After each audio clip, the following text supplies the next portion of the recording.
So welcome guys today to Kindred headquarters here at SOS on Callan Road. With me today for a little panel discussion I've got Helen Curtin, one of the co-founders of Kindred. I've got Mike Kelly, one of the founders of Young Irish Filmmakers. And I've got Stephen Murphy, the founder of the Father McGrath Centre and the Neighbourhood Hall. So Mike, I think I'm going to start with you. This is an exciting time. Say again? Why? Because you're the clever one. Oh, So it's an exciting time for Kindred, and we're very much in sort of a startup phase and having to beg, borrow, steal, learn, devise, create everything that's kind of happening. And do you see similarities with what's happening now and with filmmakers, and what kind of frustrations and things did you encounter when beginning filmmakers? well, no similar. Everything was handed to me on a plate. I thought. Filmmakers, particularly, I had returned from Australia and I don't think I ever had a real job in Kilkenny. I left school around 15. Did a few jobs, did that. Then created an art fund on my dole money to create a youth theatre and that. So it leads in. And so I was youth theatre, and then in England I got a degree in film and television. So I had film, and then in England I put together my film skills and the theatre skills with the youth theatre I was running in London. But then a certain person called me over to Australia to work with street children. I was there for a year and a half, something like that. And then I decided, no, I'll come back to Kilkenny and start up a youth film thing, which was unheard of. This was 91. So it was film, tape was just barely on the scene. And so when I came back, nobody believed in it, really. I went to RTE, nobody believed in it. So we were in Austria Youth, we had a room there, and some youngsters, and they just paid a kind of a fee to do a 10, 12-week course, and then we made a film. But we had no equipment. I mean, for the first 6 months, I had a still camera. Making films, so we used to go out and shoot stuff, and then we'd edit the photographs because I'd run down and get them developed and we'd edit. So we had no facilities whatsoever. We had a room and a hall in Austria Youth, and that was all we had. And then a girl called Mary Hogan, who was studying film, she took a year off and helped me along with that. And so we made our first film in the mid-91, and then we thought, yeah, this is it, but we can't really work with film. And so gradually the tape was edging in. And then a room became available in St. Joseph's, the old orphanage. And so we took over a room there and eventually became half the building nearly. But I think that I just kept going because I believed in what I was doing. I had worked in London, we won an award, the kid. But I thought Ireland was going to be, Kilkenny particularly was going to be the place because everybody knew me here. So I was able to, beg, borrow and steal favours all over the place. And gradually we started to build up. And, with meetings with artists, things like that, they were all saying, well, we've applied for funds and we haven't gotten funds. And I thought, well, how do you get funds if you're not actually doing something? So I wasn't really applying for funds. The local arts officer, Margaret Cosgrove, gave me some money to kind of get started in that. But I thought, if we do something, it'll happen. And so I went and bought the rights for a book called Under the Hawthorn Tree. And RT told me basically, go away. This isn't going to happen. Kids can never make films. And so I had to go around. It took me a year and a half trying to convince people to get enough money. And then Channel 4 was the one that actually had the breakthrough was, and they were going to make it themselves, you see. So they asked me would I come over. So I think the only thing I can say is if you believe in what you're doing, no matter what kind of an artist you are, there's a way through it, but it can take a long time. But don't give up because, suddenly the breakthroughs will come when you least expect them. And I think that would be my... So is it kind of perseverance? Is that what you're kind of... It's perseverance, but not just perseverance. You've got to be really strong as well. The thing is that everybody will tell you that you can't do this. This is not... Particularly filmmaking at the time. Technically young people couldn't because it was film. When sort of digital changed everything, of course, but that had to come along as well. And so what we were just basically started was a youth club, and we started doing stuff, and then people got interested in but you can hang around forever and nobody will be interested because you're not really doing anything. You're looking to be famous or noticed, but you've got to do the work and you've got to stay with the work. So keep making content, is that kind of... I think so. I think, we certainly never ended where we started because, I had certain ideas, but then I had to go left or right of those because other things were happening and the young people were dictating what was happening. So you be prepared not to have just your viewpoint in the pot, Once you collaborate with people, with other people coming on board, like Mary, who's already a student of film, in the National Film School, and she's added to it, the Galway Film Centre added to it. All these people added to my ideas, but money was hard to come by. Only when we actually made Under the Hawthorn Tree. Then people we had about 1,500 grant or something from somebody, but only then did the Arts Council actually come down to the set. And they saw all these people, horses, dogs, children, all over the place, all kids making this film. I was there to talk to them. I wasn't doing it. I was just a producer, So you kind of have to make the big noise yourself first. You have to make noise to get in somewhere, perhaps. But also think about if somebody doesn't let you create, then create anyway and go and stage your own festival or stage your own show or get more people on board and collaborate. Don't stay there alone. Well, I think finances are a big kind of maybe almost excuse for artists because if you don't have the money, it's very easy for you to say I can't do that because I have this and this cost and that cost. But if you use a kind of beg, borrow, steal kind of shoestring entrepreneur type model, then you just have to do it anyway. Yeah, I think you're right, Kieran. I mean, it's about finding a need. I mean, the world is always looking for a better mousetrap. And to me, I mean, community activism back from when I was 12, 13 years of age, there was no money available. It wasn't an option. What you did was you identified a need. You got people together who had the resources to say, well, what can we do, or what are the steps we can take to address this issue? And stuff grows from activity. And it's not about money. Money follows the activity then. If you're successful in what you do, if you if you identify a need. And the Farm McGrath Centre will be a classic example of that. I mean, we started with no money. We walked into a derelict building with not a clue as to how we were going to maintain this, recover the costs, or do whatever. And yet, it was with a bunch of volunteers. We looked at our community and said, what are the really important things that need to happen here for children? And kind of education and literacy was a huge one that was kind of standing out to us. And we got together a bunch of volunteers and said, well, how do we address early school leaving in this community, given that we're not teachers and we don't have government resources or grants and whatever. And we said, you know what, we spend an hour a day with children working on literacy, numeracy and their own self-confidence. And we found in that a model that was highly successful. And it was from there, organically almost, that the activities grew. And money is attracted to success. So first you need the activity in the town. I totally agree with that. And to me, what I see, I mean, there's a societal disconnect in the 21st century with mainstream media and kind of instant news. And you can see there is so much talent. There are so many people who don't feel connected to mainstream. We were talking about schools earlier on, and schools have a very kind of factory performance around education. This is the model of what I'm trying to mass educate tens of thousands of people.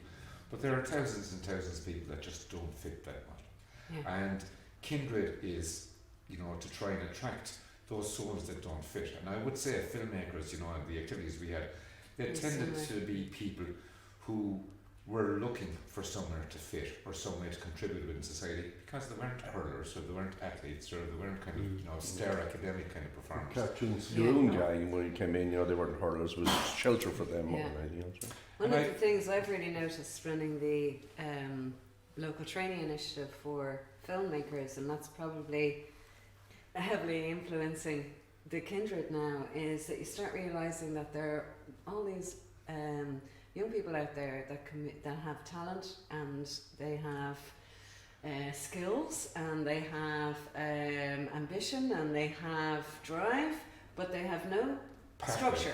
Absolutely right. There is no opportunity for them, and that's to me is what I really like about Kindred.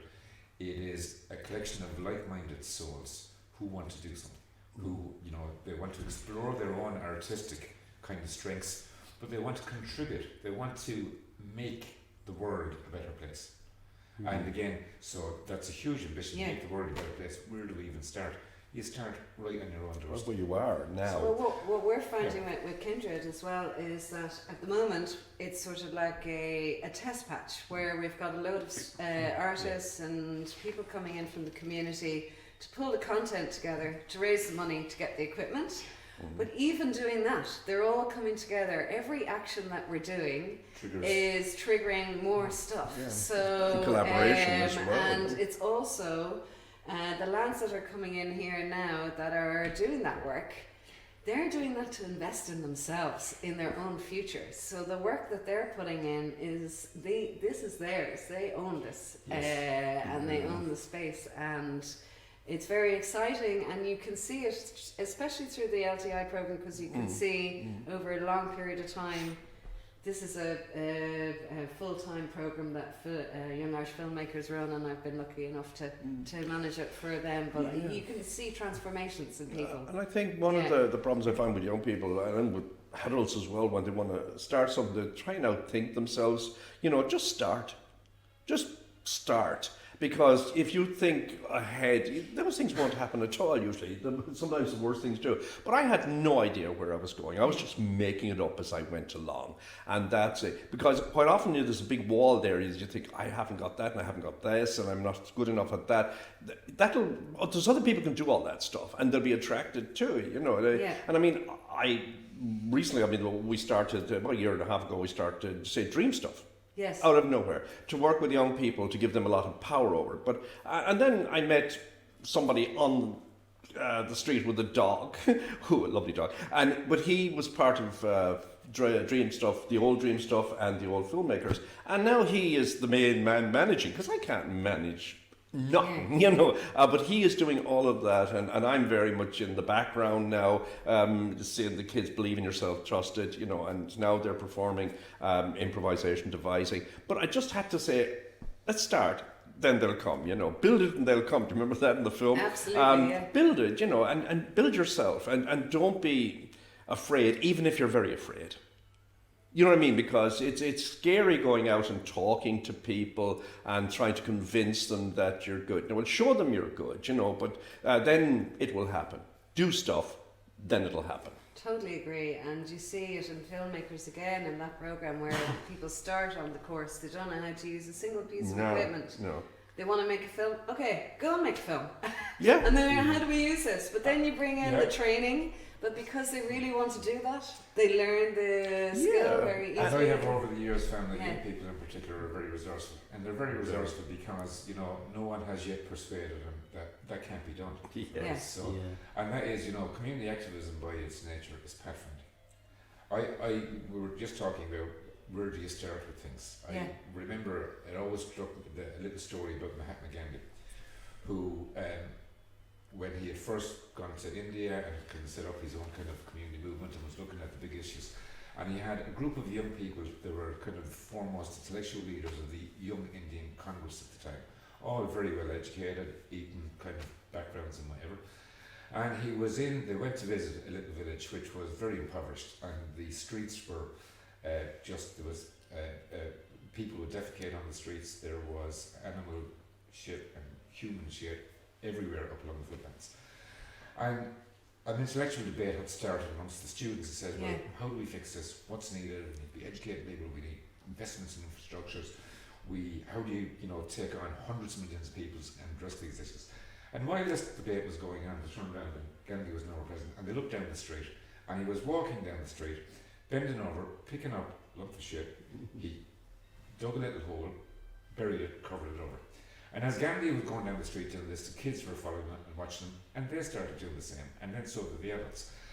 And the moral of Gandhi's story is, you start with the shit in your doorstep. You can't come in and say, okay, if we had 100 billion euros, we could do this.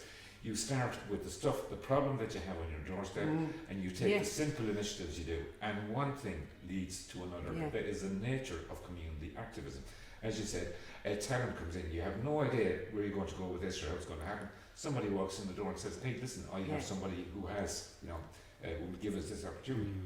And that's why Kindred is important. Yeah. I don't think you can overly plan what Kindred is going to be, because I think it'll be dictated by the talent that walks in the door and by Absolutely. the energy Yeah. that they're going to bring Absolutely. to try and kind of address the ideals, and most importantly, give them the opportunities that they're looking for. And Yeah. really, what we're looking at in Kilkenny is we have an immense amount of talent, but it has nowhere to go. Yes. And I think in Kindred, it is that talent coming together and says, well, what should we be doing? Yeah. Where are the bits of shit It's a on the massive street that we resource. need to be picking I up? mean, all those Absolutely. skills and all Yeah. those talents, if you put them all together in one space, I've seen that in they the can LTI, by the way, create, Helen. they I can mean, create yeah. incredible things. My Yeah. yearly experience of the LTI, Yeah. and the LTI was actually originally a Father McGrath Yeah. Centre project, but Yeah. it was kind of, handed on, and I'm so pleased that it went to filmmakers. But I could see the talent that came in the door. I mean, these guys they didn't really fit, they kind of didn't feel that they belonged anywhere. And suddenly there was a sense of, well, it's all those misfits together, really. Yeah. And we are a community, there's a fair more of Yeah. us out there than we actually thought. Yeah. And what there isn't out there isn't opportunity for us to pursue the things that we want to pursue. Yeah. So we need to create those opportunities. Also, I think that a lot of the artistic thing is bent towards being in Hollywood and being that. Just forget about it, because Yeah. when we started Dreamstar recently, we looked at a bare stage, no props, no costumes. That was the main thing, just raw stuff, and that's brought in audiences. Because, Yes. some of them come to see their kids play, but the youngsters, we had to educate them out of what they thought theatre was. And it's just, so one person said, 2 boards and a passion on a Yeah. stage. So, why are you aiming for these things? If these things come, great, but be true to what you want to do. Small yeah. start, as you said with Gandhi. Small start, make it, then find out who you are. Really, that's the thing, and everybody around you is telling you, you are this, and my own nephew rap and things like that, and but also now he's thinking, maybe if I put classical music under that, so he Yeah. found out that by going to you, and that Yeah. was it. So if you're listening to this and you're sitting there and you wonder where do you start, if you feel you have a talent, one, join LTI, of Yeah, course, yeah. or Or Kindred. Kindred. Yeah, of course, I was coming to Yeah, that. But just find out, you don't have to sit there. The schools are not catering really for Yeah. the arts. They're not, and they're not there to do that. But they're I mean, the schools don't, and the colleges do if you have a certain amount of money and you want to study a specific art form. But the key problem is that even if you do, even if you don't come from a background of poverty and so on, you could have the best degree in the world or go to the best college for opera, dance, film, theatre, name any creative art form. Even when you finish that, it's not a traditional career. I mean, if you want to work in the medical industry, then you train to be a doctor, a nurse, whatever it is you're going to be. You apply to a hospital, and off you go. You have your full-time job, and you get that probably a year after college, if not quicker. Sure. Yeah. Whereas in the arts, you have to intern yourself till you're broke, and I think that does have the combination of that struggle of having to keep going without kind of giving up as a solo person, and also working on your own on solo projects. It does affect your mental health, I think, in general. I think that's the other thing that we have to kind of definitely flag up in filmmakers, is that it kind of goes back to that point of the misfits being together, and I think that helps you, because if you think you're the only person, it's very lonely otherwise. Yeah, sure. yeah. It's isolating, I think, if you're the only person. It can be, and particularly in a city like Kilkenny, where it's not New York. You can't just sort of skip down the street and go to a jazz concert, So and because sport is so strong. I would actually argue against that in terms of, well, Kilkenny is not New York. It is Kilkenny, and there has always been an artistic community. There have always been kind of group of people that know they don't quite fit, but they have common interests. It's how theatre grew in this town. It's how the festivals started in this town. It is, again, coming back to even the kind of Father McGrath Centre, it is a group of like-minded people agreeing on, okay, here's something we would like to achieve, small things, but from all, and again, there was never money to do these things. These things organically happened through the will of, people that wanted to make change. And then the money followed. I mean, you know, once they were able to get programs up that and demonstrate that they were successful and they were having social impacts, then the money followed. I believe that's what's going to happen here as Yeah. well. I really Yeah. do. And So that's people why have they're things a making bit it a as bit much backwards that content, they kind of think I'll get the grant, I'll start the thing, and then it'll all be great. And money can also Yeah. cause problems for you, because then you have to fit into certain parameters Yeah, which you yeah, may you not. have to I mean, tick I'm boxes, certainly yeah. 25 years of filmmakers was great, and we got lots of money coming in. But I really wanted to just downsize, if you like, to a small group doing small things locally, On your own and terms. have a lot more time. And nobody telling me, oh well, does that fit into? And you have 8 pages of forms to fill in. You know, Yeah. just let's do this and have fun together. And you know, some of those may go on to careers, they may not. You know, it doesn't matter. You're doing it now, in the now, and the now leads to the next thing. You know, today now, John Dorn, you know, who was a young lad in filmmakers and then Dream stuff, he's coming down to do a workshop with our youngsters today. And you know, John Morton is interested, and we're getting a couple of performers from the Cat Laughs to come down. You know, so because they started hearing about what is this, you know, what is this thing, you know, because you know, we have some kids longing to be in a real theatre group, as they said earlier on, until they got kind of sour look saying we are in a real theatre group, we just do it differently. The differently is often the thing you have to start with. A lot of what I've seen through the course is a lot of young people who are very talented and individualistic, but they haven't got the right supports in place. So there's a big danger, and a lot of them get into a lot of drug problems, social problems, and you know, dare we say it, there's a suicide problem in this town. They're most as at well. risk because they're creative. Yes, and they're creative, but like they don't understand their own nature. A creative nature is never going to be the same as that of a surgeon who's like this. Do you know? A creative is always going to be, and they need to be. It's okay for them to be who they are. Do you know? And I think also with artists is that they tend to spike in certain areas, that they'd be brilliant over here, but absolutely woe-just over there. Do you know, they may not be great. That's where collaboration happens. Yes. Yeah, sure. So if you've got other people, and you're, you know, what you were saying was so good there about the, you know, bringing all these weirdos together, and then you're not, you know, and I always say, well, if you're not a freak, who are you? Kind of thing. And, you know, this is a place, the GAA, if you're sporty, you can belong there. Sure. You've got your family events, you've got your sport events, you've got your business deals, you've got, if you're an accountant, you go to the accountants. But we're different because it's of no account in a lot of people. But that's In the a majority cultural of thing. people, That's the a creative cultural thing is thing. of no account. Yes. It shouldn't be thing. You won't get a job in it. You know, the schools. Yeah. Now, God bless them, But they're who's doing a good decided job. that, though? Oh well. So can we not decide something else? Well, listen, you're absolutely Yes, correct. of course. And that's it is society and people themselves decide that. I mean, Yeah. you know, when you get the geeks, the weirdos, the misfits, you know, Yeah. into a community, then suddenly they're not the geeks, the weirdos, the misfits. Yeah. The ones who were kind of outside. That's that right. didn't fit. We're the cool ones. Yeah. That's right. Yeah. But you hit on a very important point about young people and suicide there, you made a Yeah. reference to. And a lot of that is absolutely down to isolation. It's Yeah. people that don't feel that they fit, that there's not kind of, you know, they see there's not a progression route for them No. to go where they would like to go with their talent.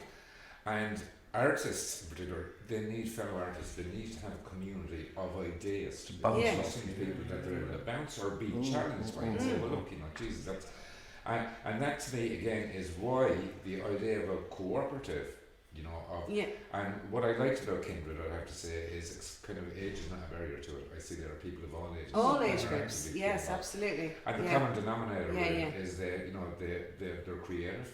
They want to find a way to make society better and more accessible and open to people to pursue careers Yeah. in this part. In, as you said, a society that's not particularly geared or resourced to them to do that. Yeah. But that means that there's the need, there's the gap in I society. think that it we is. I think identified. it is. And Yeah. that's what you have to do. You take the Yeah. first steps to address Yeah. it. And by the way, we're sitting on the first steps to address it. because you went and you begged these couches. And very comfortable.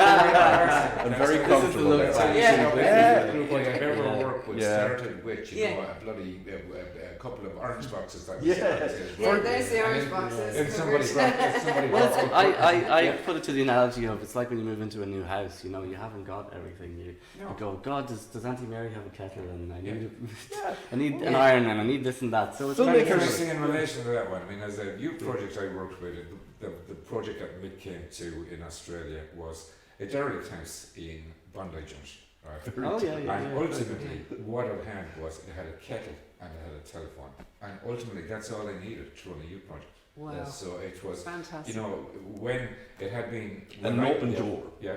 Well, every open door, open couldn't windows, close big we just took the locks off. That was the solution to it, you know. And there was nothing to steal, and it was self-regulating. I mean, these people, we could see what we had. We were dealing with street kids who were looking for a community. They needed that community. They needed that support. And ultimately, I understood that youth project wasn't. I didn't need €1 million with kind of, you know, 3 stories of resource, you know, gymnasiums and facilities. What we needed was an opportunity for those people to meet and share their own ideas and work together around. And that's where we did lots of community murals and art projects and very simple stuff. Brilliant led stuff. to, you know, and now Bondi Youth Services is now multi-million-dollar business, and it has, you know, It's its own youth centre. But it That took us a while. followed genuinely a grassroots movement that identified the gap, moved into the need, and then the funders or those in society recognised, yes, this is creative force, this is a good force, it has very positive social benefits, we should be supporting this. So, and that's where I hope. And are you seeing the same social issues in the last 10 years? Has there been any kind of change? Yeah, listen, I have to say, I think the same social issues have existed for the last 100 years. 1,000 years. However, there are very different. I mean, the social media is having a huge impact, which I'm still trying to digest myself and try and understand, because it's a form of instant communication never existed For before. good and evil. We have a generation of people who have at their fingertips every, you know, I mean, I often think that the phone I'm holding now, when I was, you know, your average young person's age, NASA didn't have the kind of computing power that I have in my inside pocket. What I have on this phone, I can access the library resources of nearly every library in the world. I mean, the amount of information we have available to me. And there's a danger in that one as well, of course, as we're seeing with trends in populism and nationalism and Islamophobia that's kind of coming out the currents.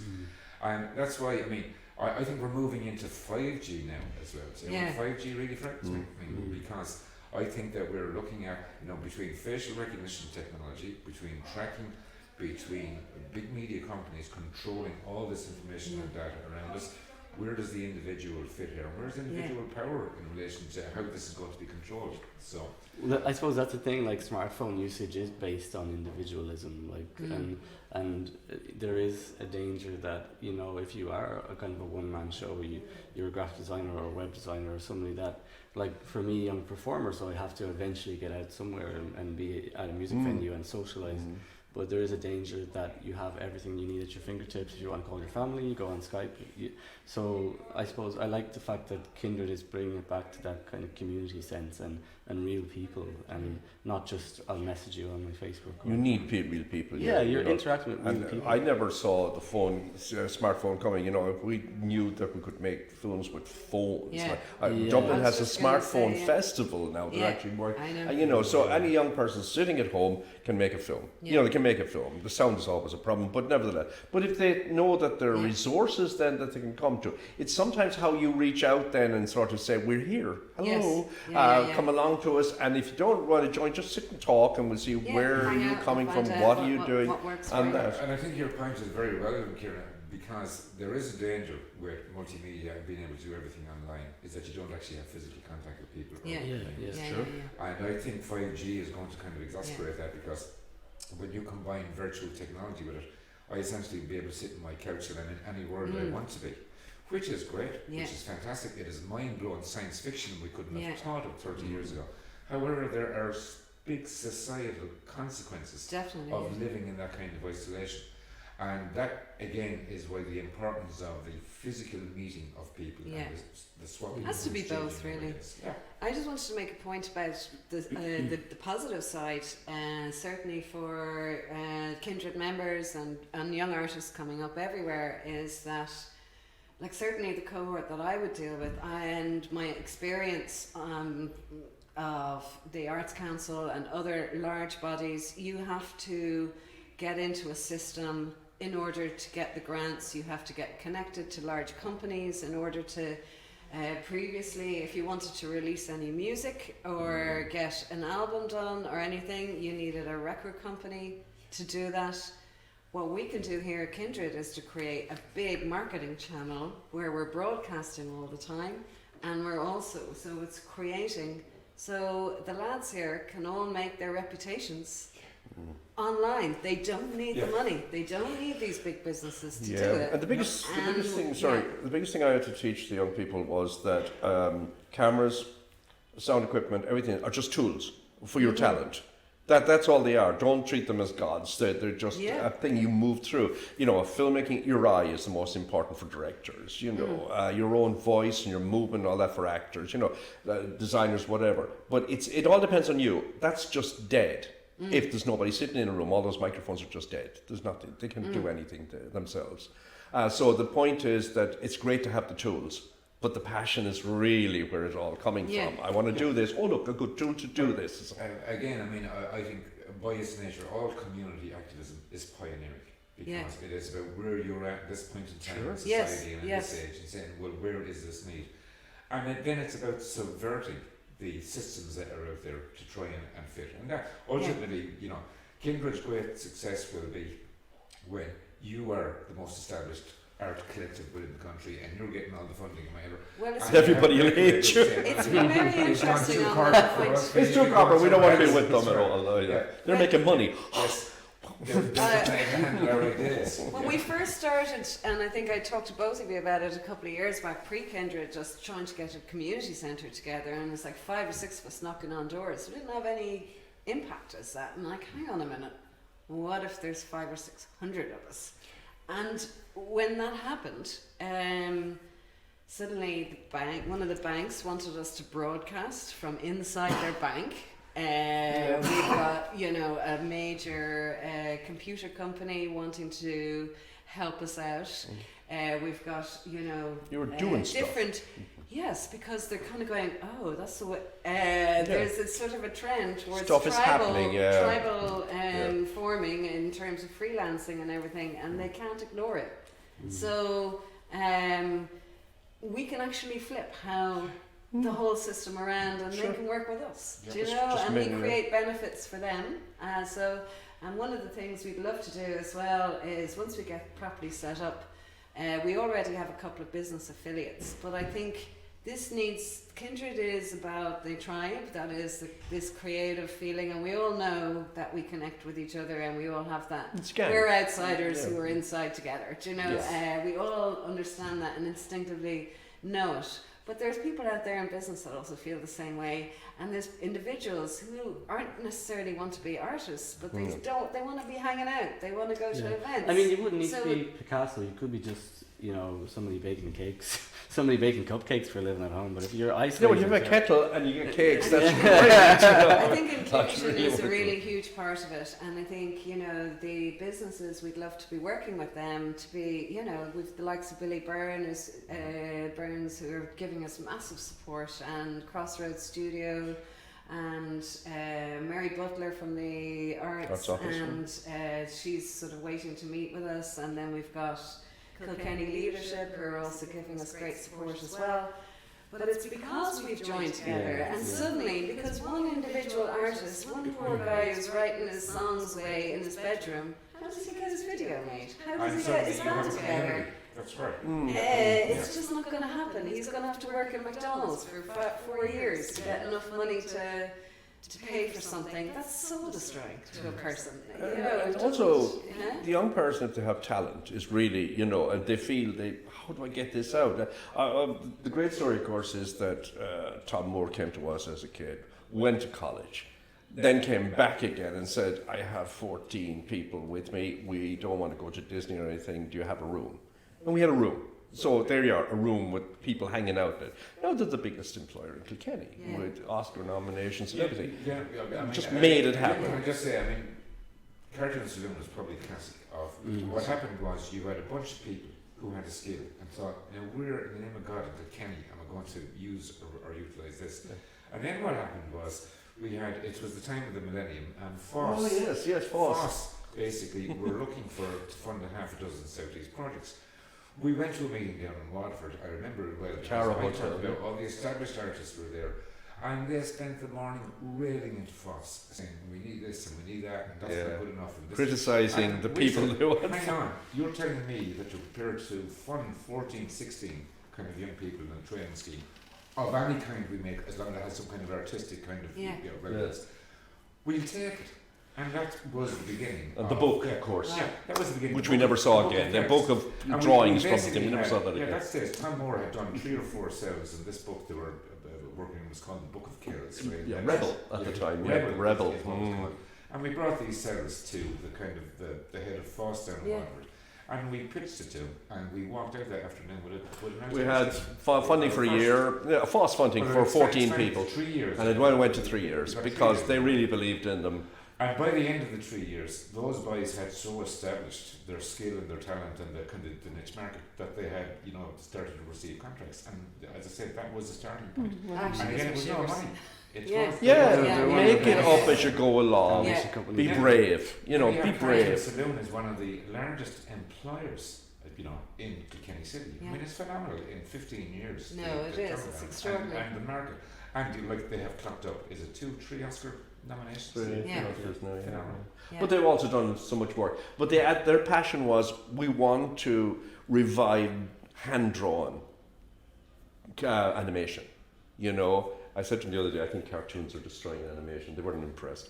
But anyway, but the thing is that, it's that kind of thing. And if you're sitting on your own at home and you're just, it's a dark place and you don't know where to go, there's this place. There's other places, and you feel you're talented but nobody's interested in you. That you've got to go and talk to people.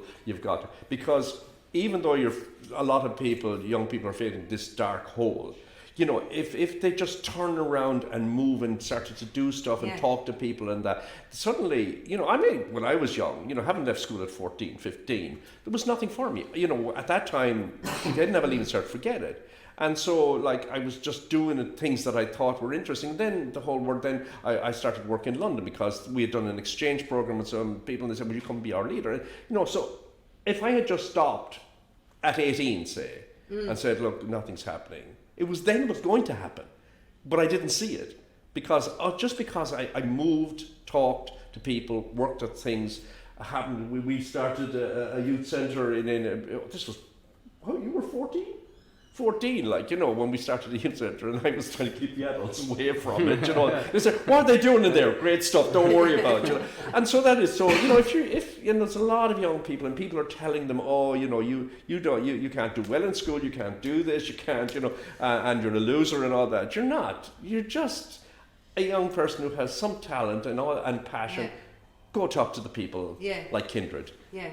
Go to the LTI course, which is in filmmakers. Go to join a drama group, join an art group, a dance group. Find your own kind, because... Once you find all the other... Find your own kind. Yeah, the weirdo... That's where the dynamic growth. Yeah, and that's what it again, I come back to Curtin Saloon. That's what happened. They found their own kind. Yes. 12, 14 other animators who wanted to and were going to. And the resource they did have was loads of time. Sure. Or start your own gang of weirdos. Yes. Exactly. Those hang out. Start your own scene. I mean, that's it. I didn't know. I had no support at all. I just felt, just somebody one time changed my life. He said, would you ever direct a one-act play? I was in local theatre with that. Donald O'Brien, Lord Mercy, just died this week. We were acting together. I hated it because we were the same age and we're always going for the same parts. Sorry, Donald. But anyway, and I said, he just said to me, would you do it? And he said, I'll send down some actors to you on Saturday. And what came through the door? All these 11 and 12-year-olds. You know, I never worked with young people. I was only working with adults. And one of them turned out to be Brendan Corcoran, you know, and things like that. And I started a youth theatre, and they wanted to keep going. That's it. And suddenly we had all these young actors in Kilkenny. But that was also, I didn't know that man had changed my life, because that was going to become my career. I thought being in theatre I was going to become the actor of my generation, obviously, you know. I mean, I had, you know, but that wasn't it. I thought I was going down this road, and then the road changed. So, you know, if you're going down the road and you're not happy on the road, you know, just do some stuff and things will change, and suddenly you'll find who you are. Do you want to add anything else to that, Helen?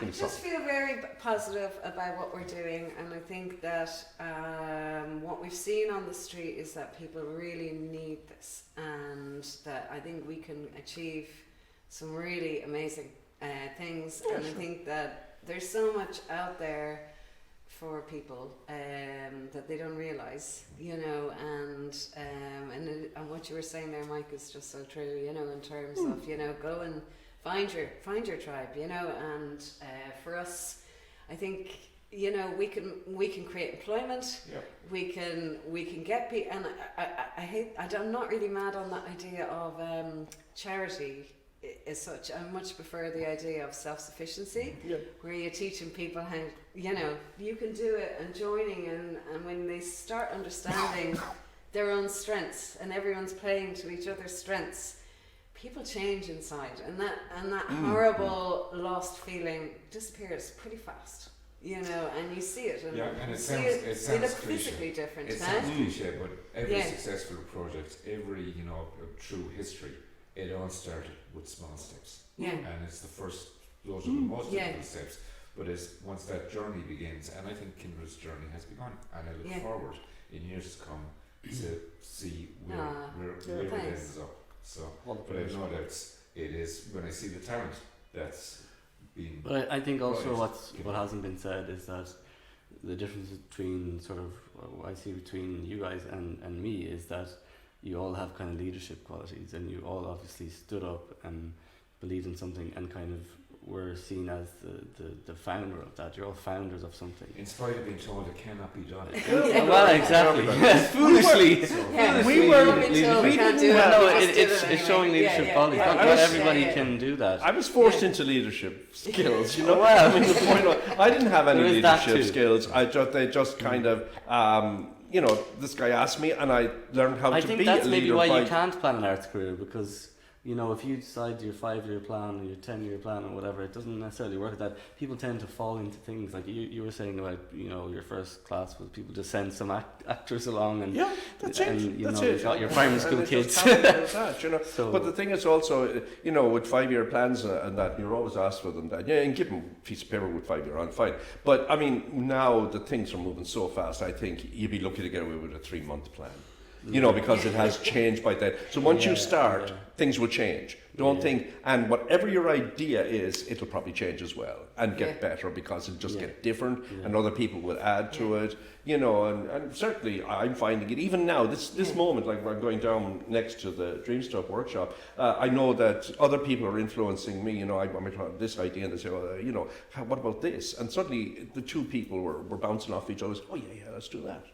And that's important. Collaboration is very important. But if you're afraid of people, that was going to hold you back more than any other thing. Go out and talk. You know, start the conversation. Be brave. Well, I think also, and not to be, a lot of people are afraid of success, actually, not failure. So you're absolutely correct. I think that's the key. And that's what I said earlier. The great thing about young people is that no one has yet convinced that it can't be done. So it is, you know, they're that open. naivety means, why can't we? That's the question all young people should And this is the testing ground. It's just a testing ground, you know, because you may come in here to do something, and then suddenly, oh, hang on, I like what Kieran's doing, and I want to do some of that stuff, and then suddenly you're an influencer. You know, and it's more important that your heart is right sometimes than your head. I think, you know, because often you can plan everything out, and because it's all planned, everybody leaves you. You know. Well, Kindred is existing. It's a legacy of the two work the work that I you would put say in. Kindred It's a legacy. filmmakers, Farm McGrath Centre, Yeah. theatre, so many other things Yeah, across town but we have can be grown traced out back to Yeah. our teams and Yes. groups of people who came Yeah. together and said, Yeah. "Geez, why don't we do this, or does it Yeah. need for this?" Well, And we're that trying is- to do you proud, lads. Society We're is trying an to do you proud. evolutionary model, and I would really look forward to Kindred going out there and, Yeah. you know, against all expectations, breaking and pushing out the envelope and discovering where, you know, this talent, where it can go, where progression is going to Yeah. happen, and what is the next Curtin saloon. Or, Yeah. That's you good. know, And do we get 10% Artistic. of any stuff? We don't get 10%. it's in my contract. We'll have to discuss that in the I podcast. didn't get a contract. That the 5-year plan is gone. Thank you very much, guys. Okay, Thanks a lot. guys, All thanks. right. that was good. Yeah, listen, best of That luck. was really Yeah, good. no, I really listen, enjoyed